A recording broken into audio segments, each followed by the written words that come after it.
जय श्री कृष्णा, राधे राधे, श्री शिवाय नमस्तुभ्यम।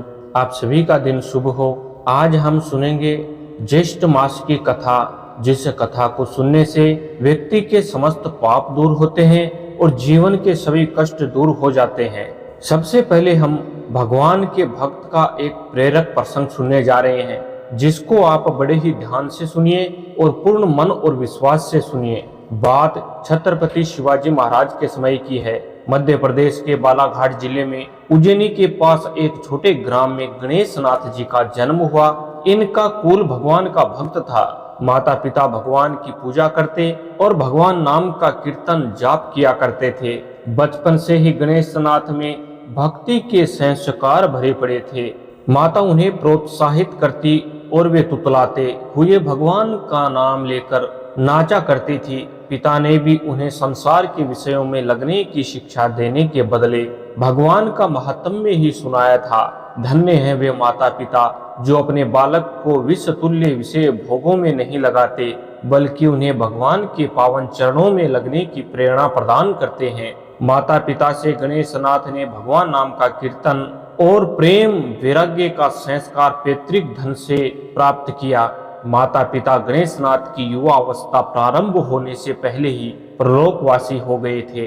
घर में अब अकेले गणेश नाथ रह गए, किंतु अब उन्हें क्या चिंता, हरि नाम का रस उन्हें मिल चुका था। कामनी कांचन का माया जाल उनके चित्त को कभी आकर्षित नहीं कर सका। वे तो अब सत्संग और अखंड भजन के लिए उत्सुक हो उठे। उन्होंने एक लगन लगा ली, जाड़ा हो या फिर गर्मी हो या फिर वर्षा हो, अब उनके दूसरे किसी वस्त्र से काम ही नहीं था। वे भगवान का नाम कीर्तन करते, पद गाते, आनंदमय होकर नृत्य करने लगते और धीरे धीरे वैराग्य उनका बढ़ता गया।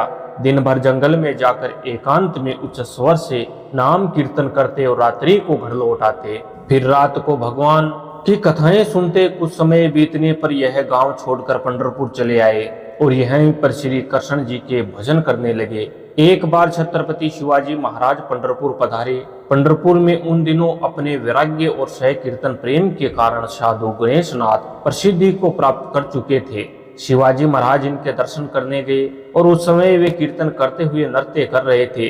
परंतु रात बीत गई पर इन्हें तो शरीर का पता ही नहीं था। छत्रपति महाराज चुपचाप देखते रहे।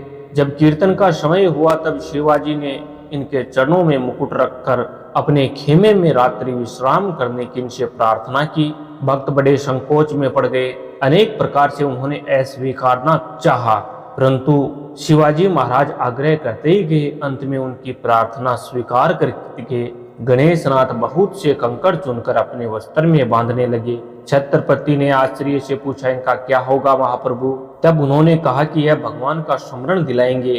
राज शिविर में गणेश नाथ जी के सत्कार के लिए सभी प्रकार की उत्तम व्यवस्था की गई। सुंदर पकवान सोने के थाल में सजाए गए। सुगंधित जल से उनके चरण धोए। स्वयं छत्रपति ने इत्र आदि उपस्थित किया गया और स्वर्ण के पलक पर कोमल गद्दे के ऊपर फूल बिछाए गए। उनको सुलाने के लिए गणेश नाथ ने यह सब देखा तो सन्न रह गए, जैसे कोई शेर गाय के छोटे बछड़े को उठाकर अपनी माद में ले जाए और वह बेचारा बछड़ा भय के मारे भागने का रास्ता भी नहीं पा सके। बस यही कुछ दशा गणेश नाथ की हो गई। उन्हें भोग के यह सारे पदार्थ जलती हुई अग्नि के समान जान पड़ते थे। किसी प्रकार थोड़ा सा कुछ खाकर वे विश्राम करने गए। उस फूल बिछी शैया पर अपने साथ लाई बड़ी गठरी के कंकड़ों को बिछाकर वे उन पर ही बैठ गए। वे रोते रोते कहते जाते थे, पांडु रंग मेरे स्वामी, तुमने मुझे कहाँ लाकर डाल दिया। अवश्य मेरे कपटी हृदय में इन भोगों के प्रति कहीं कुछ आसक्ति थी, तभी तो तुमने मुझे यहाँ भेजा है। विठ्ठल, मुझे यह पदार्थ नरक की यंत्रणा जैसे जान पड़ते हैं। मुझे तो बस तुम्हारा ही स्मरण चाहिए। किसी प्रकार रात बीती। सवेरे शिवाजी महाराज ने आकर प्रणाम करके पूछा, महाराज रात्रि तो सुख से बीती ना? गणेश नाथ जी ने उत्तर दिया, तो क्षण विठ्ठल का नाम लेने में बीते वही सफल है। आज की रात हरि नाम लेने में बीत गई, इसलिए वह सफल हुई। शिवाजी ने जब संत के भाव सुने तब तो उनके नेत्रों से आंसू बहने लगे। साधु को आग्रह करके अपने यहाँ ले आने का सबसे बड़ा भारी पश्चाताप हुआ। उन्होंने उनके चरणों में गिरकर क्षमा मांगी। साधक के लिए एक सबसे बड़ा विघ्न है। लोक प्रख्याति प्रतिष्ठा के कारण जितना शीघ्र साधक मोह में पड़ता है, उतनी शीघ्रता से पतन दूसरे किसी विघ्न से नहीं होता। इसलिए साधक को सदा सावधान होकर शुक्रोविष्टा के समान प्रतिष्ठा से दूर रहना चाहिए। गणेशनाथ जी ने देखा कि पंढरपुर में अब लोग मुझे जान गए हैं, अब मनुष्यों की भीड़ मेरे आसपास एकत्र होने लगी है। तब वे घने जंगल में चले गए। परंतु अगर फूल खिलेगा तो उसकी सुगंध तो फैलेगी ही, और जब सुगंध फैलेगी तो उसे आकर्षित होकर भोर भी वहां एकत्रित तो होंगे ही। गणेशनाथ जी ने भगवान का जो दिव्य अनुराग प्रकट हुआ था उसे आकर्षित होकर भगवान के प्रेमी भक्त उस वन में भी उनके पास एकत्र होने लगे। गणेशनाथ जी का भक्त प्रेम ऐसा था कि वे जिसे भी छू देते वही उन्मत्त की तरह नाचने लगता था, वही भगवान का नाम कीर्तन करने लगता था। श्री चैतन्य महाप्रभु ने अपने भक्तों से एक बार कहा था, सच्चा भक्त वही है जिसके पास जाते ही दूसरे इच्छा ना होने पर भी विवश की भांति अपने आप भगवान का नाम लेने लगे। गणेशनाथ जी इस प्रकार के भगवान के भक्त थे। श्री गणेशनाथ जी के प्रेम की महिमा अपार है। वे जब भगवान के प्रेम में उन्मत्त होकर पांडुरंग विठ्ठल विठ्ठल रुक्मिणी कहकर नृत्य करने लगते थे, तब वहां के सब मनुष्य उनके साथ कीर्तन करने को जैसे विवश हो जाया करते थे। ऐसे भगवान भक्त को नित्य भगवान को प्राप्त है। वे भगवानमय हैं। उनके स्मरण से, उनके चरित्र का हृदय में चिंतन करने से मनुष्य के पाप ताप नष्ट हो जाते हैं और मनुष्य हृदय में भगवान का अनुराग जागृत हो जाता है। सभी मिलकर प्रेम से बोलिए श्री गणेशनाथ जी की जय। अब आइए सुनते हैं सीता नित्य नेम की कहानी। यह कहानी सीता माता कहती थी और भगवान श्री राम इसे सुना करते थे। एक दिन भगवान को किसी काम से बाहर जाना पड़ गया तो सीता माता कहने लगी, प्रभु मेरा तो 12 वर्ष का नित्य नेम है और अब आप बाहर जाएंगे तो मैं अपनी कहानी किसे सुनाऊंगी। तब भगवान राम जी ने कहा कि तुम कुएं की पाल पर जाकर बैठ जाना और वहां जो औरतें पानी भरने आएंगी उन्हें अपनी कहानी सुना देना। सीता माता भगवान के कहे अनुसार कुएं की पाल पर बैठ गई। तभी एक स्त्री आई जिसने रेशम की जरी की साड़ी पहन रखी थी और सोने का घड़ा ले रखा था। सीता माता ने उसे देखा तो कहने लगी कि बहन मेरा 12 वर्ष का नित्यनेम सुन लो। तब वह स्त्री बोली, मैं तुम्हारा नित्यनेम सुनूंगी तो मुझे तो घर जाने में देर हो जाएगी, फिर मेरी सास मुझसे लड़ेगी। उसने कहानी नहीं सुनी और चल गई। घर जाते ही उसकी रेशम जरी की साड़ी फट गई, सोने का घड़ा मिट्टी के घड़े में बदल गया। यह सब देखकर सासू माँ ने पूछा, अरे बहू यह किसका दोष अपने सिर पर लाकर आई है। तब बहू ने कहा कि माँ जी कुएं पर एक औरत बैठी थी, उसने कहानी सुनने के लिए कहा लेकिन मैंने नहीं सुनी, जिसका यह फल मुझे मिला है। अब बहू की बात सुनकर अगले दिन वही साड़ी और घड़ा लेकर सास कुएं की पाल पर गई। सास को वहीं पर सीता माता बैठी मिली तो सीता माता ने उससे भी कहा कि बहन मेरी कहानी सुन लीजिए। सास बोली कि एक बार छोड़ मैं तो 4 बार सुन लूंगी। तब सीता माता ने कहना शुरू किया, जीमो राम माखन मिश्री, खाओ राम दूध बतासा, पियो राम सूत के पल का, मोठो राम साल दुसाला, पोठो राम साल दुसाला, ओडो राम जब बोलूं जब राम ही राम, संवारे सबके काम, खाली घर भंडार भरेंगे, सबका बेड़ा पार करेंगे, श्री राम जय राम राम जय राम। सास बोली कि बहन कहानी तो बहुत अच्छी लगी। कहानी सुनकर सास घर चली गई और उसकी वह साड़ी फिर से रेशम जरी की बन गई और मिट्टी का घड़ा भी सोने के घड़े में बदल गया। यह सब देखकर बहू बोली, माँ जी आपने यह सब कैसे किया। सास ने कहा, बहू तू तो दोष लगा के आई थी और मैं अब दोष उतार कर आ रही हूँ। बहू ने हैरान होकर पूछा कि तो माँ जी वो कुएं वाली स्त्री कौन है। सास बोली, वे तो साक्षात सीता माता थी, ये पुराने से पुराना नया कर देती हैं। तब बहू बोली, माँ जी फिर तो ऐसी कहानी मुझे भी सुना दीजिए। सास बोली कि ठीक है तुम भी सुनो। फिर सास ने कहानी शुरू की। राम आए लक्ष्मण आए, देश के पुजारी आए, नित नेम का नेम लाए, आओ राम बैठो राम, तपी रसोई जीमो राम, माखन मिश्री खाओ राम, दूध बतासा पियो राम, सूत के पलना बैठो राम, साल दुसाला पोठो राम, साल दुसाला ओडो राम, जब बोलूं जब राम ही राम, राम संवारे सबके काम, खाली घर भंडार भरेंगे, सबका बेड़ा पार करेंगे, श्री राम जय राम जय राम राम। कहानी सुनकर बहू बोली, माँ जी कहानी तो बहुत अच्छी है। सास ने कहा, ठीक है अब तो हम इस कहानी को रोज कहेंगे। अब सास बहू रोज सवेरे उठती, नहाती धोती और पूजा करने के बाद नित्य नेम की सीता माता की कहानी कहती। एक दिन उनके यहाँ एक पड़ोस की औरत आई और बोली, बहन जरा सी आंच तो देना। तो वे बोली कि आंच तो अभी तक हमने जलाई ही नहीं। पड़ोसिन ने पूछा, तो फिर तुम सुबह 4 बजे से उठकर यह क्या कर रही हो? उन्होंने बताया कि सुबह उठकर हम तो पहले पूजा करते हैं, फिर सीता माता की नित्य नेम की कहानी सुनते हैं। पड़ोसन ने उनकी बात सुनकर पूछा, सीता माता की कहानी कहने से तुम्हें क्या मिला? तब वे बोली कि इनकी कहानी कहने से घर में भंडार भर जाते हैं, सारे काम सिद्ध हो जाते हैं, मन की इच्छा पूरी होती है। पड़ोसन बोली कि बहन फिर तो ऐसी कहानी मुझे भी सुना दो। वह बोली, ठीक है, तो फिर तुम भी यह कहानी सुन लो।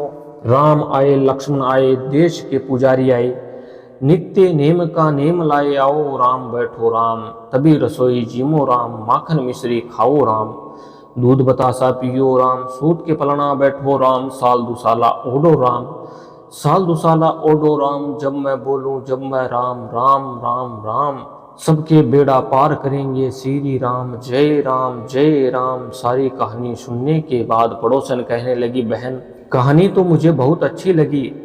अब वह पड़ोसन भी नित्यनेम सीता माता की कहानी कहने लगी। कहानी कहने से सीता माता ने पड़ोसन के भी भंडार भर दिए। अब तो पूरे मोहल्ले में नित्यनेम की कथा चल पड़ी और हर दिन की मनोकामना सीता माता की कृपा से पूरी होने लगी। हे सीता माता, हे जानकी माता, जैसे आपने उनके भंडार भरे वैसे ही सबके भंडार भी भरना। कहानी कहने वाले के, सुनने वाले के और ओंकार भरने वाले के भी सभी प्रेम से बोलिए सीता माता की जय। अब सुनिए आज का महात्म्य। श्री शांब ने देव ऋषि नारद जी से कहा, हे देव ऋषि, आपकी कृपा से मुझे सूर्य भगवान का प्रत्यक्ष दर्शन प्राप्त हुआ है, उत्तम रूप भी प्राप्त हुआ है, किंतु मेरा मन चिंता से अभी भी व्याकुल है। इस मूर्ति का पूजन और रक्षण कौन करेगा? मैंने मन में इस बारे में बड़ी चिंता है। मुनिवर, कृपया आप इसे बताने की कृपा कीजिए।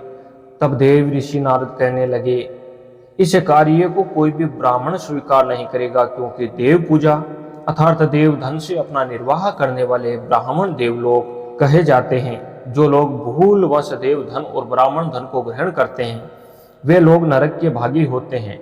इसलिए कोई भी ब्राह्मण देवता का पूजक नहीं बनना चाहता। तुम भगवान सूर्य की शरण में जाओ और उन्हीं से पूछो कि कौन सा उनका विधि विधान से पूजन करेगा, या फिर राजा अगरसेन के पुरोहित से कहो, संभव है कि वे इस कार्य को स्वीकार कर लें। देव ऋषि नारद की इस बात को सुनकर जामवंती पुत्र शाह उग्रसेन के पुरोहित गौरमुख के पास गए और उन्होंने उन्हें सादर प्रणाम करके कहा, महाराज, मैंने सूर्य भगवान का एक विशाल मंदिर बनवाया है और उसमें समस्त परिवार तथा परीक्षदों और पत्नियों सहित उनकी प्रतिमा स्थापित की है और अपने नाम से वहां एक नगर भी बसाया है। आपसे मेरा यह विनम्र निवेदन है कि आप उन्हें ग्रहण कीजिए। गौरमुख कहने लगे, श्राप में ब्राह्मण हूँ और आप राजा हैं। आपके द्वारा दिए गए इस सती ग्रह को लेने पर मेरा ब्राह्मण तत्व नष्ट हो जाएगा। दान लेना ब्राह्मण का धर्म है, किंतु देवपति ग्रह ब्राह्मण को कभी नहीं लेना चाहिए। आप यह दान किसी मग को दे दीजिए, वहीं सूर्य की पूजा का अधिकारी है। शाम ने पूछा, महाराज, यह मग कौन है, कहाँ रहते हैं, किसके पुत्र हैं, इनका क्या आचार है? आप कृपा कर इस बारे में हमें बताइए। शाम की बात सुनकर गौरमुख बोले, मग भगवान सूर्य अर्थात अग्नि तथा निक्षुभा के पुत्र हैं। अपने पूर्व जन्म में निक्षुभा महर्षि ऋग्जय की अत्यंत सुंदर पुत्री थी। एक बार उसने अग्नि का उल्लंघन हो गया, जिसके कारण भगवान सूर्य उनसे रुष्ट हो गए। बाद में अग्नि रूप भगवान सूर्य के द्वारा निक्षुभा का जो पुत्र हुआ वही मग कहलाया। भगवान सूर्य के वरदान से यही अग्निवंश में उत्पन्न अभंग को धारण करने वाले मग सूर्य के परम भक्त हुए और सूर्य देव की पूजा के लिए नियुक्त हो गए। सूर्य की पूजा करने वाले मग शाक द्वीप में निवास करते हैं। आप भगवान सूर्य के पूजक के रूप में उन्हें प्राप्त करने के लिए शाक द्वीप जाइए। तब शाक ने द्वारका जाकर अपने पिता भगवान श्री कृष्ण को सब समाचार सुनाया। फिर वे उनकी आज्ञा प्राप्त कर गरुड़ पर सवार होकर शीघ्र ही शाक द्वीप पहुंच गए। वहां जाकर उन्होंने अतिशय तेजस्वी महात्मा मंगो को सूर्य भगवान की आराधना में संलग्न देखा, तो उन्हें सादर प्रणाम कर उनकी प्रदक्षिणा अर्थात परिक्रमा की और फिर शाह कहने लगे, आप लोग धन्य हैं, आप सभी का दर्शन सबके लिए कल्याणकारी है। आप लोग सदा भगवान सूर्य की आराधना में लगे हुए हैं। मैं भगवान श्री कृष्ण का पुत्र हूँ, मेरा नाम स्वाक है। मैंने चंद्रभागा नदी के तट पर सूर्य देव की मूर्ति की स्थापना की है। उनकी आज्ञा के अनुसार उनकी विधिवत आराधना के निमित्त शाक द्वीप से जम्बू द्वीप में ले जाने के लिए मैं आपकी सेवा में उपस्थित हुआ हूँ। मेरा सविनय प्रार्थना है कि आप लोग कृपा कर जम्बू द्वीप में पधारिए और भगवान सूर्य की पूजा कीजिए। शाक की बात सुनकर मगों ने कहा, शाक, इस बात की जानकारी भगवान सूर्य ने हमें पहले ही दे दी है। यह बात सुनकर सांप बहुत प्रसन्न हुए और गरुड़ पर उन्हें बिठाकर वहां से मित्रवन यानी कि जो कि मुल्तान में है वहां ले गए। सूर्य भगवान मगों को वहां उपस्थित होकर बहुत प्रसन्न हुए और सांब से बोले, सांब, अब तुम चिंता छोड़ दो, यह मग अब मेरी विधिवत पूजा संपन्न अवश्य करेंगे। इस प्रकार सांब ने शाक द्वीप से अव्यंग धारण करने वाले मगों को लाकर धन धान्य से परिपूर्ण इस सांबपुर को उन्हें समर्पित कर दिया। वे सभी भगवान सूर्य की सेवा में तत्पर हो गए और सांब भी सूर्य देव और मगों को प्रणाम कर आनंद चित्त से द्वारका को लौट आए। उनके बाद एक बार सांब ने महर्षि व्यास जी से मगों द्वारा धारण किए जाने वाले अव्यंग के विषय में जिज्ञासा प्रकट की। सांब की जिज्ञासा को शांत करते हुए व्यास जी कहने लगे, सांब, में तुम्हें अव्यंग के विषय में बताता हूँ, उसे भी सुनो। देवता, ऋषि, नाग, गंधर्व, अप्सरा, यक्ष और राक्षस ऋतु क्रम से भगवान सूर्य के रथ के साथ रहते हैं। यह रथ वासुकी नाग से बंधा रहता है। किसी समय वासुकी नाग का कंचुक अर्थात कंचूल उतर कर गिर पड़ा।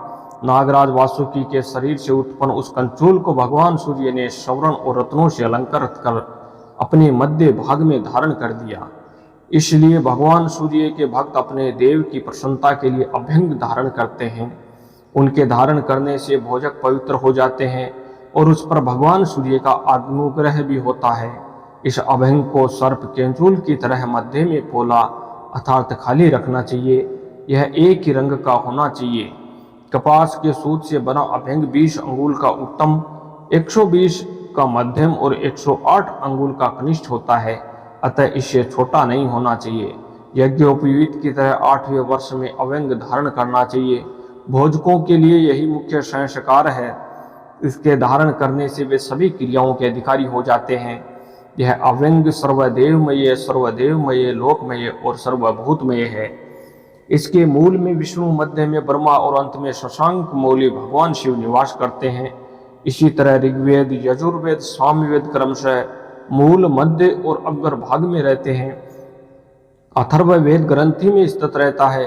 पृथ्वी, जल, तेज, आकाश और भूलोक तथा स्वर्ग लोक आदि 7 लोग अभ्यंग में निवास करते हैं। सूर्य भक्त भोजक को सभी समय अभ्यंग धारण कर भगवान सूर्य की उपासना करनी चाहिए। सुमंतु मुनि बोले, राजन, इस प्रकार व्यास जी के द्वारा अभ्यंग के विषय में जानकारी प्राप्त कर नारद जी के पास वापस लौट आए और उन्हें उनसे सब वृतांत बताकर पूछा, हे देव ऋषि, भोजकों को भगवान सूर्य को स्नान, अर्घ, आचमन, धूप आदि किस प्रकार समर्पित करना चाहिए, इनका भी आप कृपा कर वर्णन कीजिए।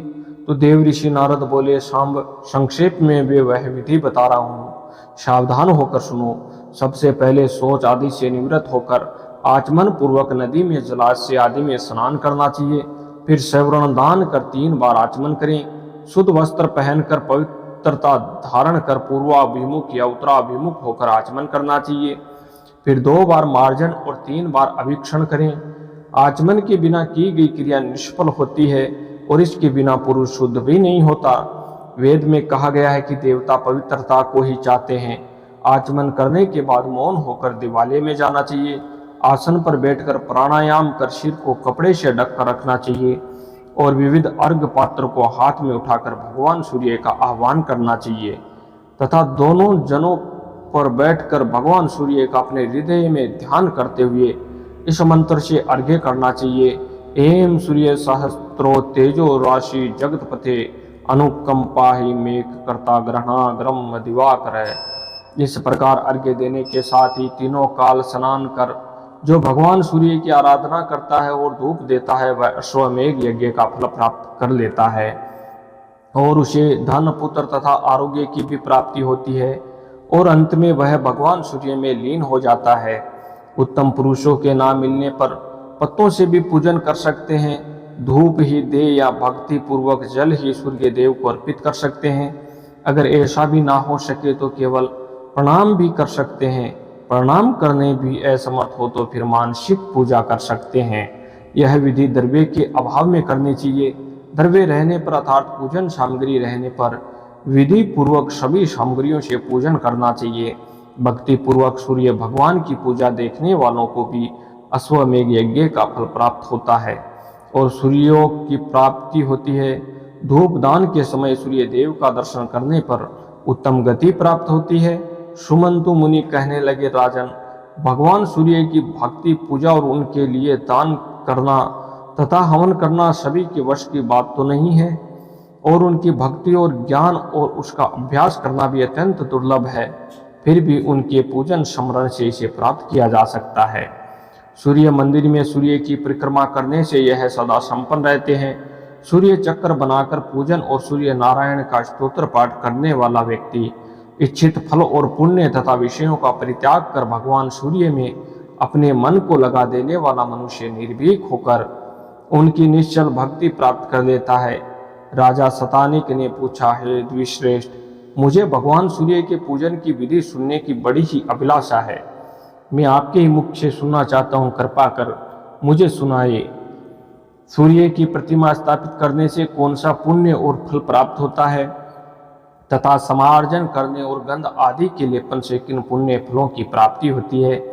आरती, नृत्य, मंगल गीत आदि कृत्यों के करने से कौन सा पुण्य प्राप्त होता है। अर्घदान, जल और पंचामृत आदि से स्नान, कुश, रक्त, पुष्प, श्रवण, रत्न, गंध, चंदन, कपूर आदि के द्वारा पूजन, गंध आदि विलेपन, पुराण श्रवण और वाचन, अव्यंग दान और वम रूप में भगवान सूर्य तथा वरुण की पूजा करने से जो फल प्राप्त होता है वह भी मुझे बतलाने की कृपा करें।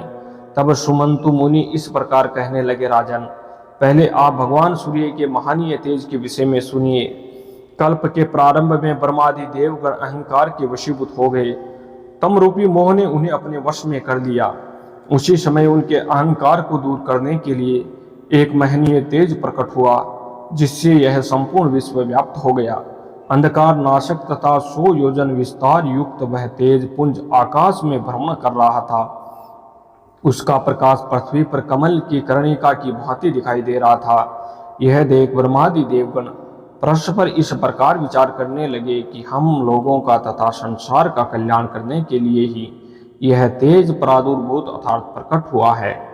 यह तेज कहाँ से प्रकट हुआ, इस विषय में कुछ ना जान सके और इस तेज से सभी देवताओं को आश्चर्यचकित कर डाला।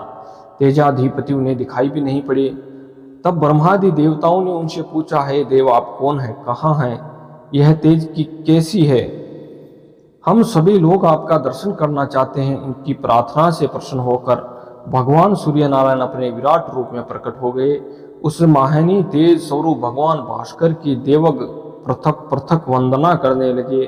ब्रह्मा जी की स्तुति का भाव इस प्रकार है।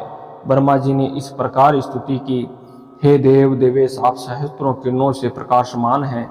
हे कौन वल्लभ, आप संसार के लिए दीपक हैं। आपको नमस्कार। अंतरिक्ष में स्थिर होकर संपूर्ण विश्व को प्रकाशित करने वाले भगवान भास्कर, विष्णु, काल चक्र, अमित तेजस्वी, सोम, काल, इंद्र, वसु, अग्नि, खग, लोकनाथ तथा एक चक्र वाले रथ से युक्त से नाम वाले आपको नमस्कार है। आप अमित तेजस्वी और संस्कार के कल्याण तथा मंगल कारक हैं। आप सुंदर रूप अंधकार को नष्ट करने वाला है। आप तेज के निधि हैं। आपको नमस्कार।